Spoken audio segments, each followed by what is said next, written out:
अमरवाणी आपको सुनाते हैं।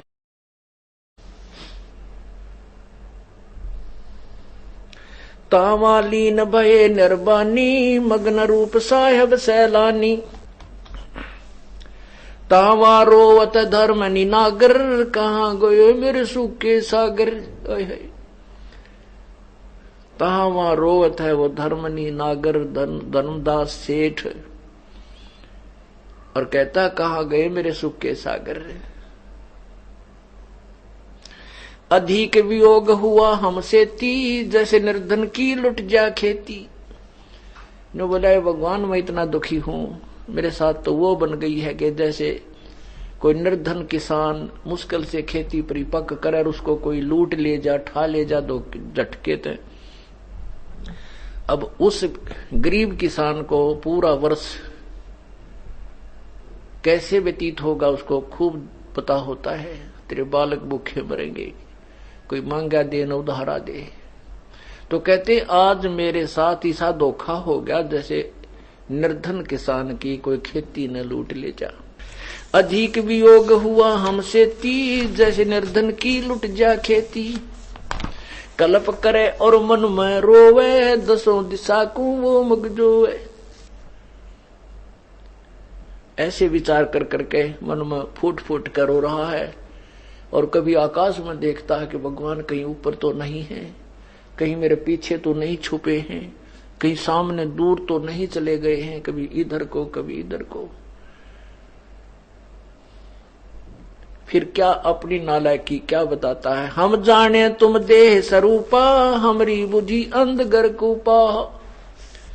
हमने तो भगवान आपको अपने जैसे शरीर वाला मान के आपके साथ वाद विवाद किया। हम तो मनुष्य रूप तुम जाना सुन सतगुरु का किया पियाना। पियाना माने प्रस्थान। हमने तो आपको मनुष्य जैसा जाना और हे भगवान हे सतगुरु हे सच्चे ज्ञानदाता नो तो बता दो आप गए कहां, मैं वहीं पहुंच जाऊंगा। हम तो मनुष्य रूप तुम जाना सुन सतगुरु का किया पियाना। अगम ज्ञान कुछ मोहे सुनाया मैं जीवू नहीं अवगत राया। तुम सतगुरु अवगत अधिकारी मैं नहीं जाना लीला थारी। तुम अवगत अविनाशी साई फिर मोको का मिलो गुसाई। बेग मिलो कर हूं अपघाता मैं ना जीवूं सुनो विधाता। परमात्मा धनदास जी कह रहे हैं या तो भगवान शीघ्र मुझे दर्शन दे देना, नहीं आपका दास जीवित नहीं रहेगा। अब मैं आत्महत्या करूंगा, क्योंकि जो ज्ञान जो भक्ति में कर रहा था वो सारी व्यर्थ है और आपको मैंने रुष्ट कर दिया। अब मेरे सामने कोई भी रोशनी की किरण नजर नहीं आ रही कि आप मुझे मिल सकते हो।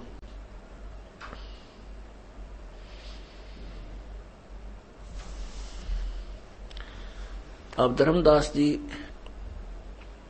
अपने निर्धारित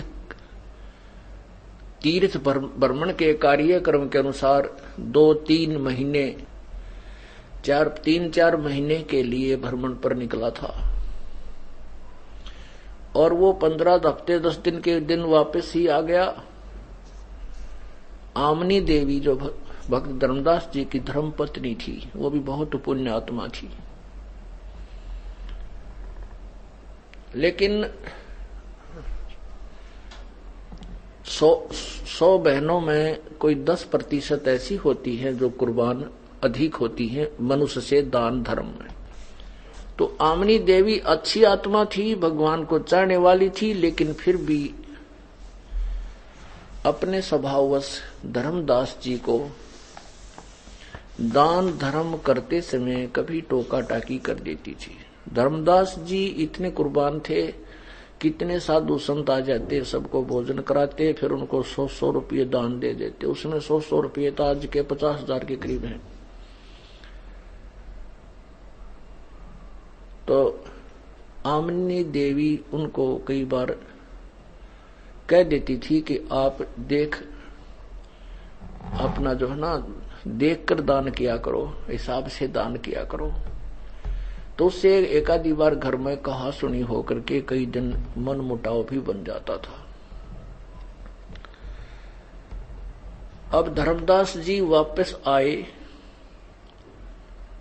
अब जैसे किसी के जबरदस्त चोट लाग जा हृदय में, कोई सा निजी व्यक्ति मर जा, बेटा मर जा, बेटी मर जा, कोई और चोट वो तो दुख हो जा, तो वो व्यक्ति अंदर ही अंदर घना रोया करे, फूट फूट कर रो कर छक ले।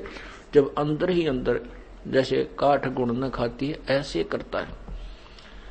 तो धर्मदास जी 4-5 दिन में घर पहुंचा, रो रो कर तो छक लिया। अंदर ही अंदर एक ऐसी पीड़ा उसके बनी हुई थी,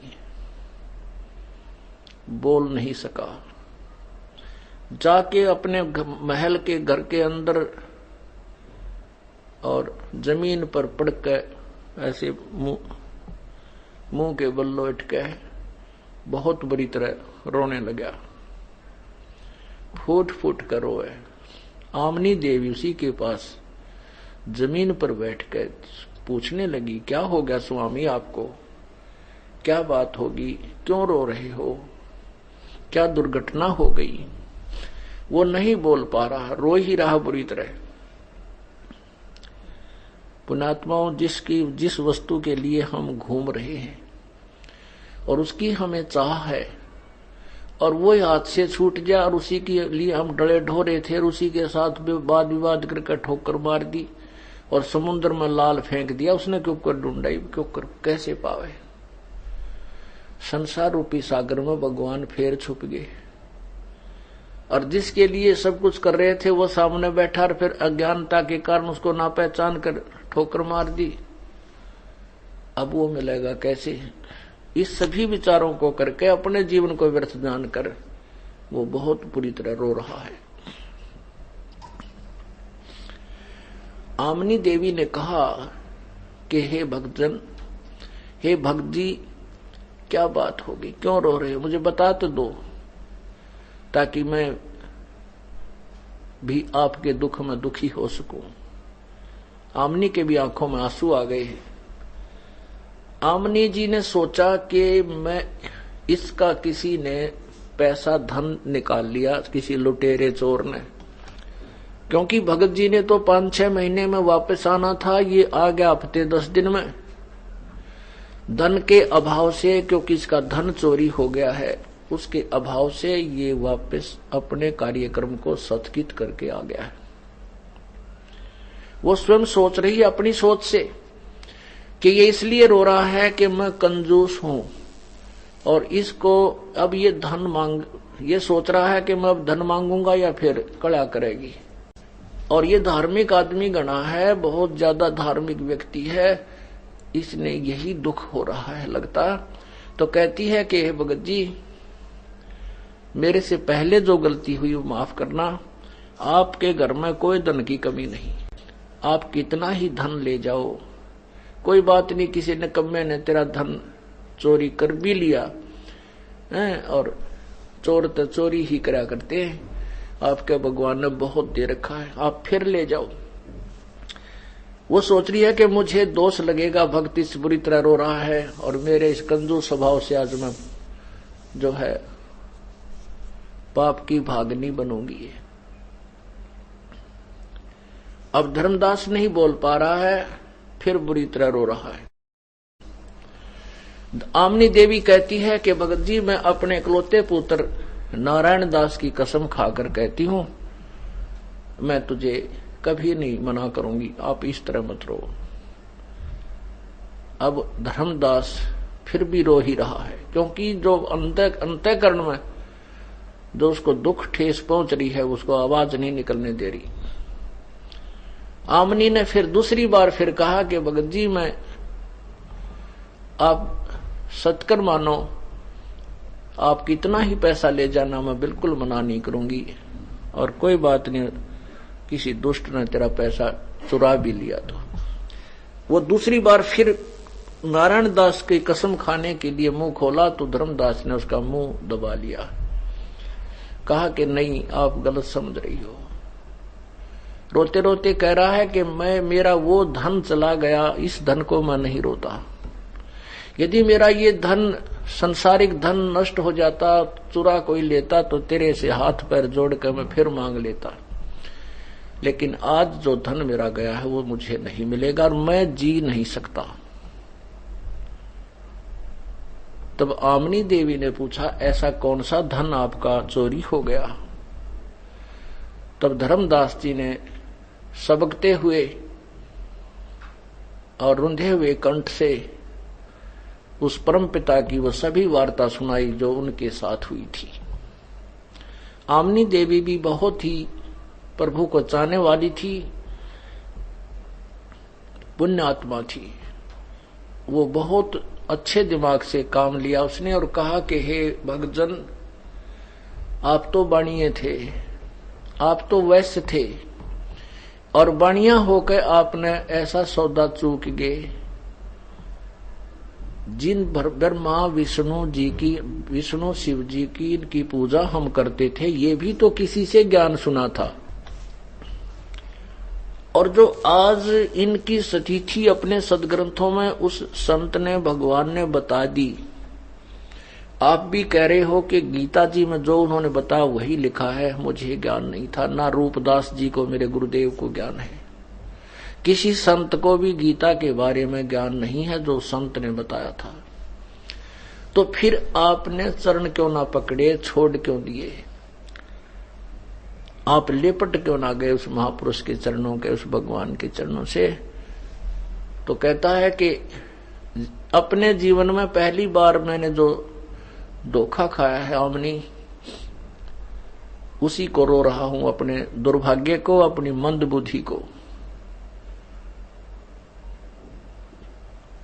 ऐसी पूरी कहानी सुनाई जो सृष्टि रचना कबीर परमेश्वर ने धर्मदास को सुनाई थी, वो फिर सुनाई। आमनी देवी भी उस तत्व ज्ञान से परिचित हो गई। लेकिन धर्मदास जी प्रतिदिन एकाध ग्रास कोई रोटी खा लेते हैं, एकाध रोटी रोते हुए, और वही जो वार्ता परमात्मा से हुई थी वह सभी अपने आप रिवाइज करता है, बोलता है। अकेला बैठकर भी वही वाणी बोलता रहता है।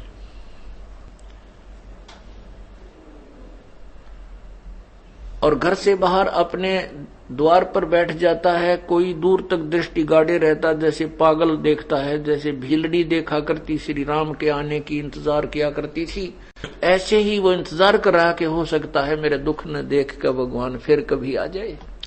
द्वार पर बैठ करके ऐसे दृष्टि देखता रहता है, कभी इधर देखता है, दूर से उसको ऐसा, क्योंकि उसका इमेजन, उसकी जो आंखों की और मन की सोच मिलकर के किसी भी व्यक्ति को ऐसा ही रूप दिखने लग जाता जो दूर से यात्री आ रहा होता है। धर्मदास जी उसी तरफ दौड़ लेता है पागलों की तरह, जाकर निकट से देखता है वो व्यक्ति कोई और होता है।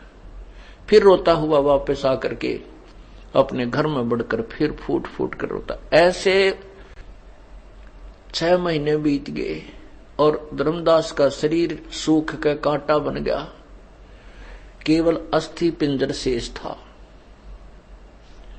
परमात्मा कहते हैं, राम वियोगी ना जीवे और जीवत बावला हो। बावले का मतलब है कि वो वही क्रियाएं करता है जो भगवान के मार्ग में सफल होने की होती हैं। संसार उन्हें बावला कहता है, उसको पागल कहता है। तो वो या तो जी नहीं सकता और जीवेगा तो दुनिया के दृष्टि में वो पागल ही कहलाता है। वही परमात्मा प्राप्ति कर सकता है। आदरणीय गरीबदास साहिब जी जो परमात्मा के उस सतलोक को देख करके वापस आए, परमात्मा ने वापस छोड़ा तो ये अमृतवाणी बताने लगे, रामकृष्ण जी की सतिथि से परिचित कराने लगे जनसाधारण को, और कबीर जी को परमात्मा बताने लगे।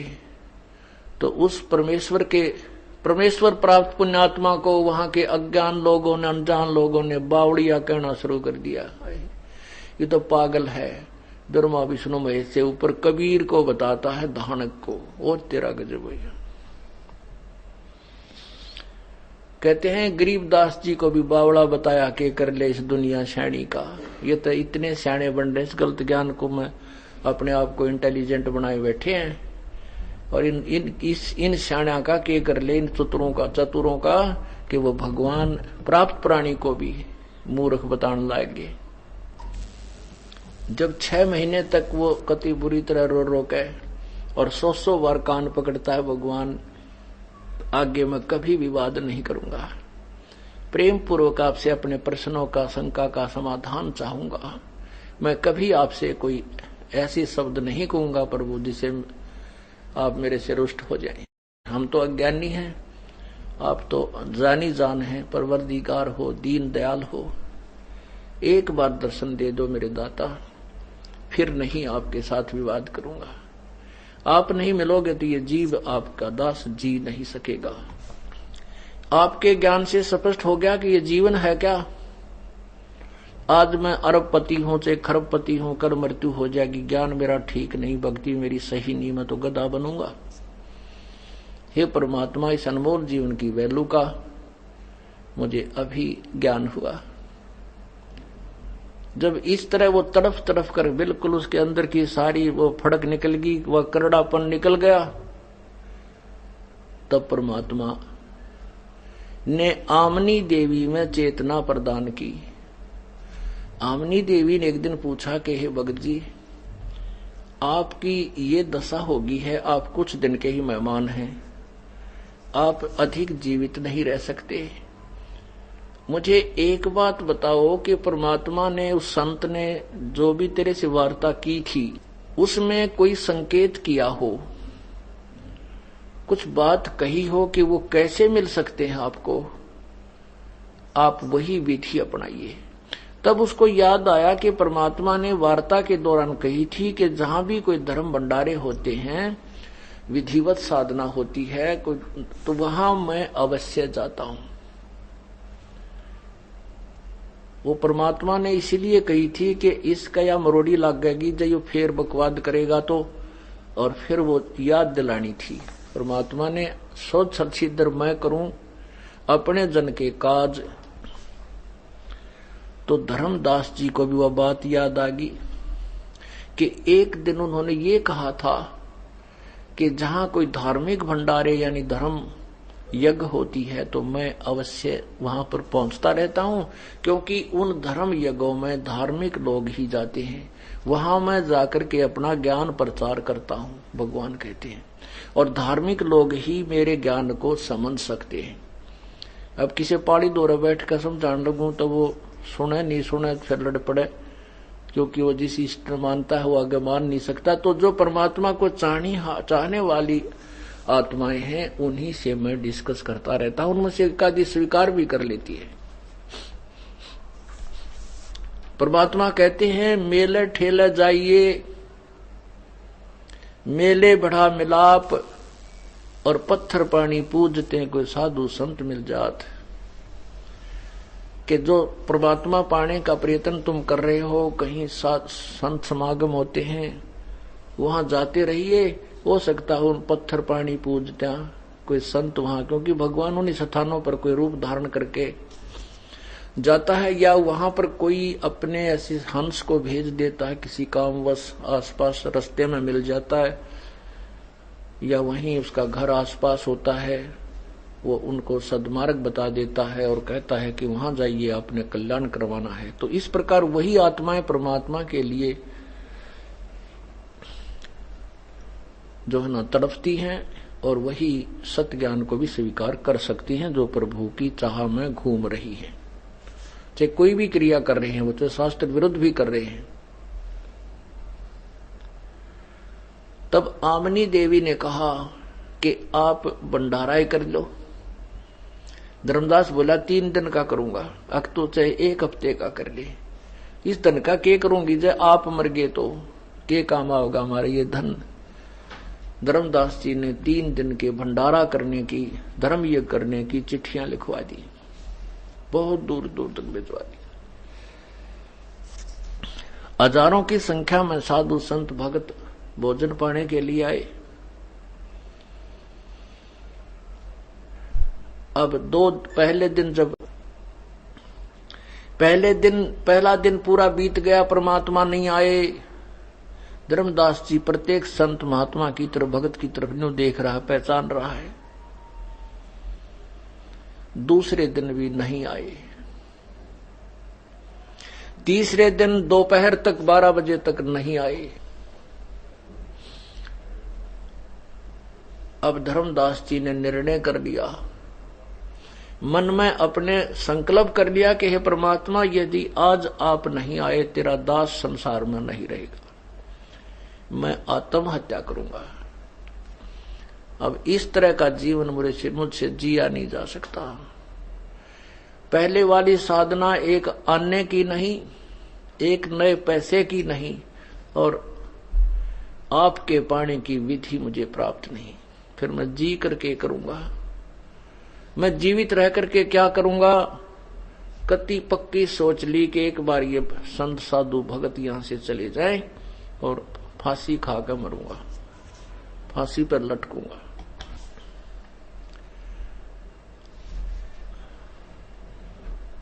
कुछ देर के बाद वो फिर उन संतों के पास, भंडारा चल रहा था, वहां घूम रहा था, देख रहा था। थोड़ी सी दूरी पर क्या देखता है, 200 फुट की दूरी पर एक वृक्ष था, कदम का पेड़ था। उस कदम के पेड़ के नीचे वो परमात्मा उसी जिंदा वाली वेशभूषा में विराजमान थे। अब धर्मदास जी बहुत स्पीड से वहां दौड़ के गया, भाग कर गया। ऐसे ध्यान से देखा, वो हो ये तो वही भगवान है। चरणों में गिर गया, छाती से लिपट गया, चिपट गया उनका, रोवा बुरी तरह, जैसे बालक अपने माता पिता के सीने से लिपट कर रोता है, जो घर पर छोड़ दे मामा के चली जा फिर आमत है। इस प्रकार बुरी तरह रो रहा है। परमात्मा बोले, धर्मदास, तेरी सच्ची लगन को देख करके मैं यहां पर आया हूं, तो आप ऐसे करो कि इन भक्तों को विदा करो और इनको मेरे विषय में नहीं बताना है। आप जाओ, इनको विदा करो। धर्मदास को तो वही कहते हैं, दूध का जला हुआ लस्सी को भी फूंकता है। आंखों की तरफ देख कर रोकर बहुत ही मायूस होकर कहता, भगवान अब मत जाना, मुझसे बहुत गलती बनी, मैं बहुत नीच आत्मा हूं। परमात्मा, मेरा वो गंदा ज्ञान, वो अधूरा ज्ञान मुझे टेकन नहीं देता। अब परमात्मा कोई भी बात नहीं करूंगा, आप मुझे ज्ञान बताना, आपका दास सारे ज्ञान को सुनेगा, आप जाना मत। परमात्मा बोले, नहीं जाऊंगा। वो चलने को होता है, फिर कहता, भगवान आप जाना मत। परमात्मा कहते, नहीं जाऊंगा, आप इनको विदा करो। बस 1 मिनट में उनको देकर पैसे वैसे विदा कर दिया, जैसा भी वो कर रहा था। फिर परमात्मा से प्रार्थना की, आप हमारे घर चलिए, ये झोपड़ी दास की साथ ही है, बहुत बड़ा महल था उसका। परमात्मा उसके साथ उनके महल में गए और अपनी पत्नी से कहता कि आजा अम्नी, मेरा वो धन मिल गया जिसकी मुझे 6 महीने से तड़पती तलाश थी, खोज थी। आमनी देवी ने एक पैर जैसे भी घर में जो व्यवस्था थी उस बुड्ढे पर बैठा दिए भगवान, एक चेयर पर, और स्वयं एक पैर आमनी ने पकड़ा, एक धर्मदास पकड़े हुए थे और बहुत लिपट रहे थे उनके चरणों से। आमनी देवी ने कहा, हे भगवान, आप तो महापुरुष हो, आप तो जानी जान हो, आपने अपने भगत को इतना दुखी नहीं करना चाहिए था। ये तो बहुत नरम आत्मा का व्यक्ति है, हे परमात्मा, ये तो बहुत दुखी हो गया, इसको तो मैं सांत्वना देती रही, नहीं तो ये कभी का सुसाइड कर लेता। परमात्मा कहते हैं कि बेटी, ये जो कुछ भी किया ये हमने ही किया, मैंने इसको दुखी नहीं किया।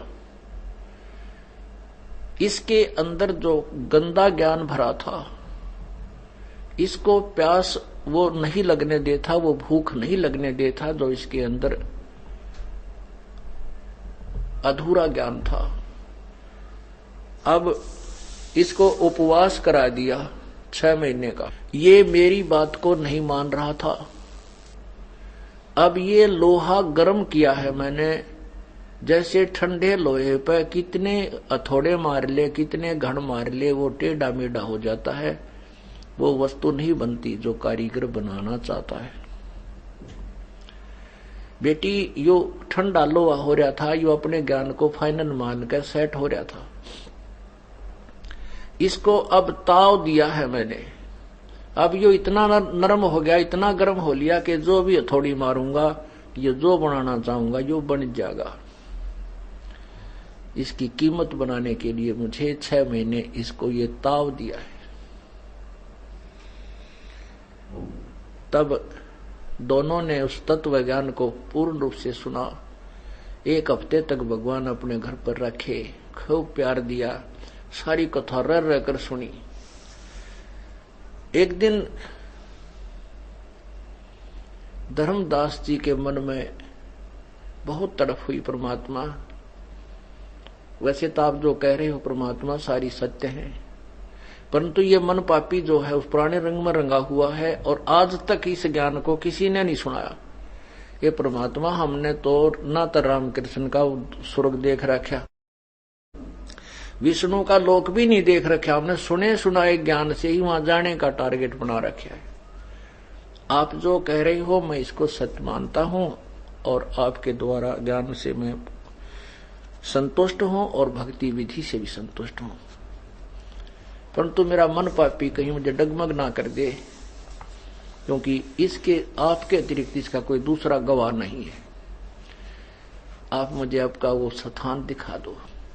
प्रभु भी चाहते थे कि आने वाले समय में जो भक्ति युग आएगा, भक्ति काल आएगा, ये वर्तमान में जो चल रहा है, अब इसके लिए परमात्मा ने अपने साक्षी तैयार करने थे, अपने गवाह बनाने थे कि आने वाले समय में इस मेरे ज्ञान के ये गवाह आगे काम आएंगे। तो परमात्मा ने कहा अच्छा बेटा तुझे वो सतलोक दिखाता हूं। अब परमात्मा चले गए कि मैं फिर कभी आऊंगा। फिर सूक्ष्म रूप में आए, यानी केवल धर्मदास को दिखाई दे रहे थे और बोले धर्मदास चल तुझे सतलोक ले चलता हूं। चलो महाराज दिखाओ। तो धर्मदास की आत्मा को निकाल लिया, धर्मदास का शरीर वहां अचेत पड़ा है। परमात्मा सतलोक में लेकर गए और उससे पहले यहाँ 21 ब्रह्मांड सारे दिखाए, काल का निज स्थान दिखाया, जहाँ 1 लाख प्राणियों को नित खाता है वो तपस्या दिखाई, ब्रह्मा विष्णु महेश के लोक दिखाए, स्वर्ग दिखाया, यहाँ के धर्मराज का वो स्थान दिखाया, और जहाँ ये काल 3 रूप में रहता वो दिखा, देख ये ऐसे छल किए हुए यहाँ ब्रह्मा को उत्पन्न करता है, इस क्षेत्र में विष्णु को उत्पन्न करता है, इस क्षेत्र में शिव को उत्पन्न करता है, इनको बेहोश किए हुए कर लेता है और फिर सचेत करता है। ये जहाँ छुपा रहता है अपनी योग माया से। उधर से धर्मदास अचेत हो गए। आसपास के कुल के लोग एकत्रित हुए, हाहाकार मच गया, ये मरेगा, ना खा रहा है, ना पी रहा है, ना आंखें खोल रहा है, केवल दिल धड़क रहा है, श्वास चल रहा है। 3 दिन बीत गए। तीसरे दिन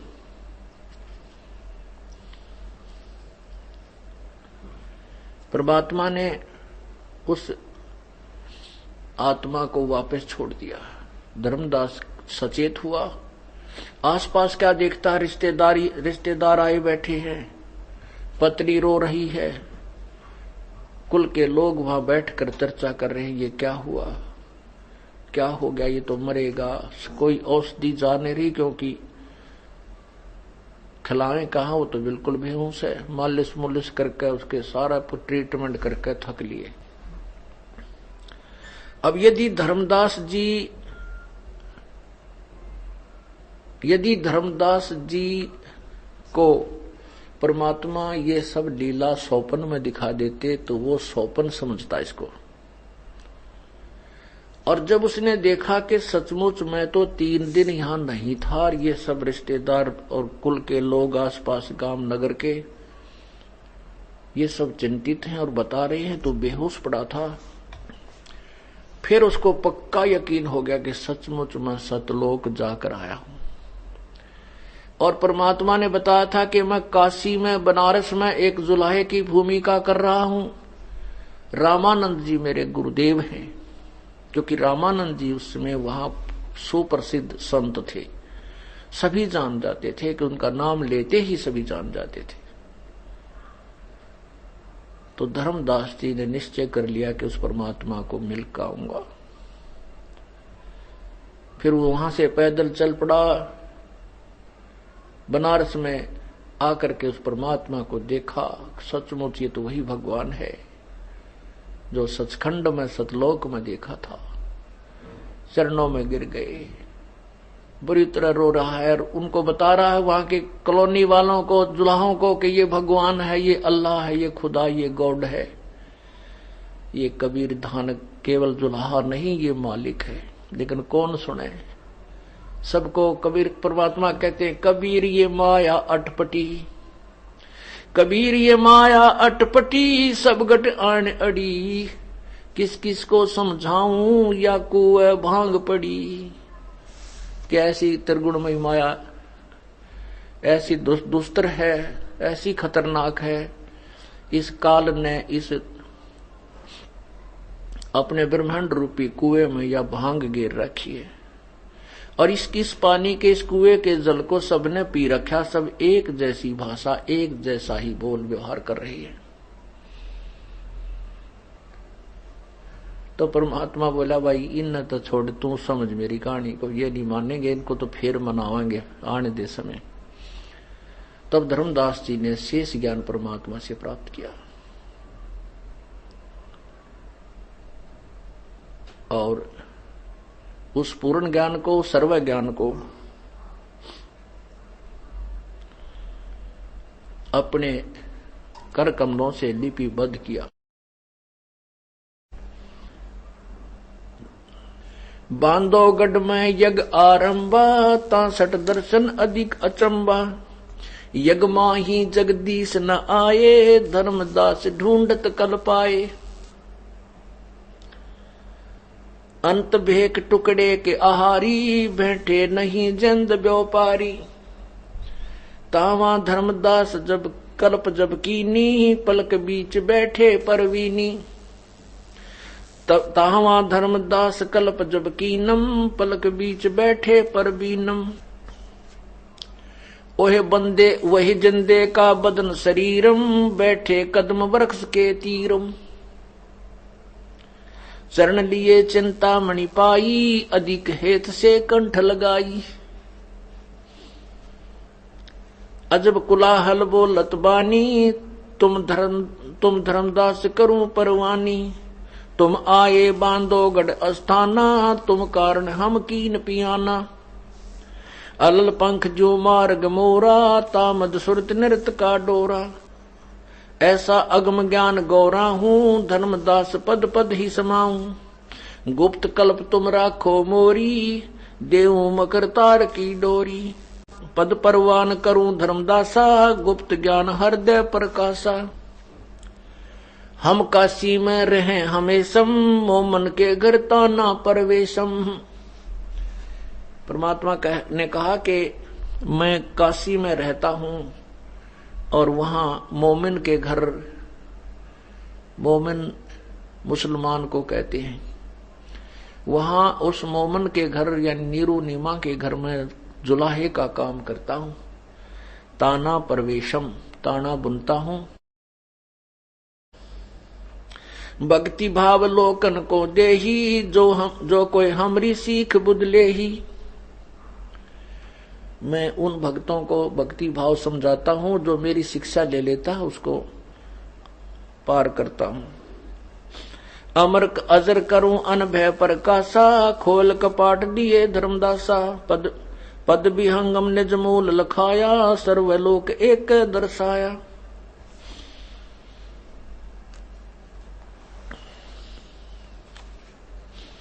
सकल सृष्टि में देखा जिंदा, जामन मरण कटे जम फंदा।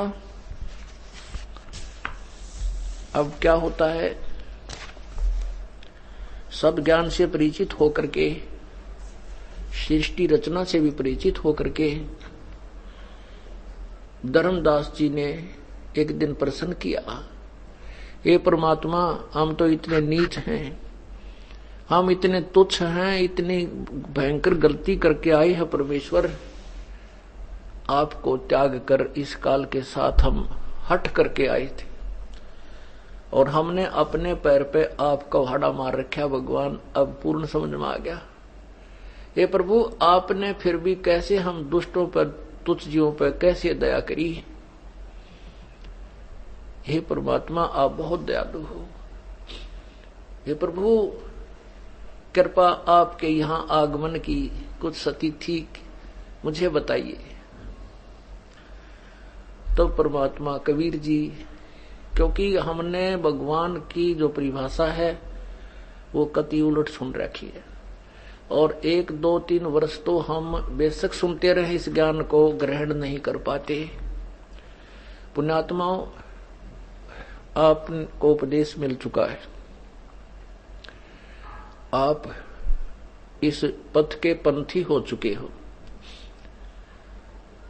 आप हमारे बच्चे हो चुके हो, क्योंकि जो माता पिता से शरीर में बच्चे उत्पन्न होते हैं वो रज बीरज के होते हैं, उसको बिंद के कहते हैं। और जो शब्द से हमारे बच्चे बनते हैं, जो शब्द हमारे वचन से जुड़ते हैं, नाम से जुड़ते हैं, उनको बिंद के, उनको नाद के बच्चे कहते हैं। नाद माने वचन, यानी नाम से जो जुड़ते हैं वो बच्चे होते हैं। आप हमारे बच्चे हो और नाद के बच्चे हो, वचन के बच्चे हो। तो जो बच्चा पहले 1-2 वर्ष का होता है वो माता पिता से पूछता है, कोई वस्तु मिल जाती है, वो पूछता है ये क्या है पिताजी। पिताजी कहता, भाई यो मार्कर है, यो मार्कर है, फिर कहता ये मार्कर है, वो करता करता और कोई और ही काम लग जाता है, बच्चा खेलने लग जाता है और वो स्वीकार नहीं करता कि पिताजी क्या कह रही हैं। और वो ये भी नहीं सोच रहा, ये भी नहीं मानता कि पिताजी झूठ बोल रहे हैं, उसका विरोध भी नहीं कर रहा है और उसको ही करता रहता है। कहने का भाव ये है कि आप 2-3 साल तक, तो 2-3 वर्ष के तक इस मार्ग को पर चलोगे तो आप इस ज्ञान को अस्वीकार भी नहीं कर सकते कि गुरुजी गलत बता रहे हैं, लेकिन आपकी वह को नहीं मिटे, आप कुछ ना कुछ न सोचे जाओगे, वो मतलब ग्रहण नहीं कर पाते इसको अच्छी तरह। और जब वो बच्चा बड़ा हो जाता है, संकेत से समझाता है, बेटा वो ला उठा के, वो अक्सर में कहता मार कर, हाँ ला उठा के। तो ऐसे ही कुछ दिनों के बाद जो पुराने बच्चे सियाने हो गए हैं वो तुरंत समझ जाते हैं और उनको परमात्मा की सच्चाई पूर्ण रूप से समझ में आ चुकी है। ऐसे ही धर्मदास उस समय बालक थे, इसलिए उसकी समाप्त नहीं हुई थी। इसलिए परमात्मा अपने को फिर भी छुपा करके कहते थे, भाई मैं तो उसका दास हूं, उस भगवान का भेजा हुआ। जबकि आंखों देख आया था वो कि नहीं भगवान यही है। परमात्मा को मालूम था कि मैंने ज्यादा बार ये कह दिया कि मैं ऐसा हूं, मैं ऐसा करता हूं, मैं भगवान हूं, तो ये नहीं मान पाएगा। इसलिए अपने को छुपाकर कहता है कि धर्मदास, एक बार परमात्मा ने अब बड़ा फिर तो समझने लग जाता है धर्मदास बाद में कि ये तो लीला खुद ही कर रहे हैं। तो कहता है कि धर्मदास, जब ये सभी प्राणी काल के जाल में फंस गए और यहां ले आया, ये यहां पर आ गए, फिर ये बुरी तरह इनकी दुर्गति करने लगा, तपस्या पर भूनने लगा, कोई गधा बनाया, कोई कुत्ता बनाया, कोई सुअर सूरी बना दी। अब ये जब दुखी होता है प्राणी, जो भगवान को रोता है, कुत्ते भी आपने देखे होंगे रात को मुंह करके ऊपर, अब आत्मा तो रोती है, बोल नहीं सकती। ऐसे ही हम मनुष्य भी रोते हैं, भगवान को ढूंढते हैं, कहां मिला जो हमें सर्व सुख दे, और भगवानों की पूजा भी करते रहते हैं, दुख नो के नो। तब परमात्मा कहता है कि धर्मदास, जब इन जीवों की दुर्गति हुई, ये हाहाकार मचाने लगे। तब उस परम पिता को दया आई, क्योंकि ये सभी उसी के बच्चे हैं, इस काल के नहीं हैं। इसके ये काल के होते तो ऐसे दुख देता, किसी का बेटा मरा, किसी की बेटी मरा, किसी की टांग कटा, किसी को कैंसर बन रही है, कोई गधा बना दिया, कोई कुत्ता बना दिया। क्या अपने बच्चों को कोई इतना दुखी कर सकता है? नहीं। तो क्या ये भगवान है हमारा, या हमारा मालिक है? नहीं। तो उस पिता ने दया आई इन पर, उस परम पिता ने मुझे भेजा और मैं वहां पर आया जहां पर तपस्या के ऊपर इन प्राणियों को भूना जा रहा था। मेरे वहां उपस्थित होने से उस तपस्या की जो आंच थी, हीट थी, वो निष्क्रिय होगी, लेकिन वो जल ज्यों की तो रही थी। जब उन जीवों की वो आंच, वो गर्मी से जो प्रताड़ना थी वो समाप्त हुई, तो वो ऐसे बैठे जैसे किसी के सिर में दर्द हो जा, किसी से बोलने को दिल नहीं करता, और तो वो सिर का दर्द ठीक हो जाता है, खूब अच्छी तरह बातें करने को दिल करता है। ऐसे ही उन तपस्या पर जल रहे प्राणियों को उस समय बुरा हाल था। जब वो तपस्या की जलन समाप्त होगी प्रभु की शक्ति तक, तो सभी बैठ गए यूं देख रहे हैं, और सामने वो चांद सा चेहरा बैठ खड़ा था, वो परमात्मा खड़े थे। उन्हें सोचे यू है भगवान। कहने लगे, हे परमात्मा, हम यहाँ कौन से कर्म का दंड भोग रहे हैं? क्योंकि यहाँ तो एक पढ़ाई पढ़ा रखी है कि अपने कर्म का फल है, पाप है या पुण्य है। तो वहां उस तपस्या पर वो ऋषि भी, मैं ऋषि भी, देवता भी, ब्राह्मण भी, श्राद्ध निकालनीय भी और निकलवानीय भी, और मंत्र जाप करने और करवाने वाले सभी तप जल रहे थे। जो गुरु बने हुए थे और गीता और वेदों को पढ़ा करते थे, कंठस्थ याद थे, त्रिवेदी, द्विवेदी, चतुर्वेदी, वो भी वहीं पर फूके जा रहे थे। तब परमात्मा ने कहा कि ये तुम्हारे जो कर्म का दंड है वो बताता हूं, ये बिना कर्म का दंड है। तुमने सतलोक में एक गलती की थी, पूरी सृष्टि रचना सुनाई। अब वहां तो सारी समझ में आवत थी उनके, क्योंकि फांसी लग रही थी। अब यहां तो हम अपने अपने रंग में रंगे हुए हैं, समय पर टूक मिल रहे हैं। एक आधी कार को मोटरसाइकिल होगी, ईब हमने कोई परवाह को ना, और 1 सेकंड का भरोसा नहीं, अड़के बिजली गिर जा।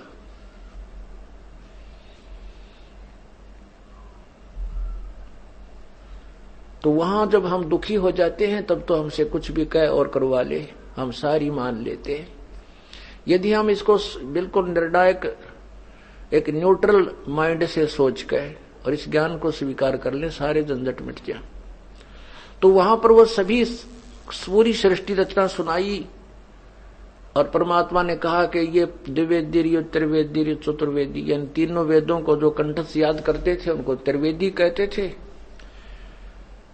जो चारों वेदों को कंठस्थ गोटा करते थे और महिमा बनाए बैठे थे, महर्षि मंडलेश्वर कहलाते थे, उनको चतुर्वेदी कहते थे। कहा कि ये त्रिवेदी, द्विवेदी, चतुर्वेदी, ये सब ऋषि गुरु महंत सारे यहाँ पर जल रहे हैं, तो तुम्हारी साधना के काम आई तुम्हारे।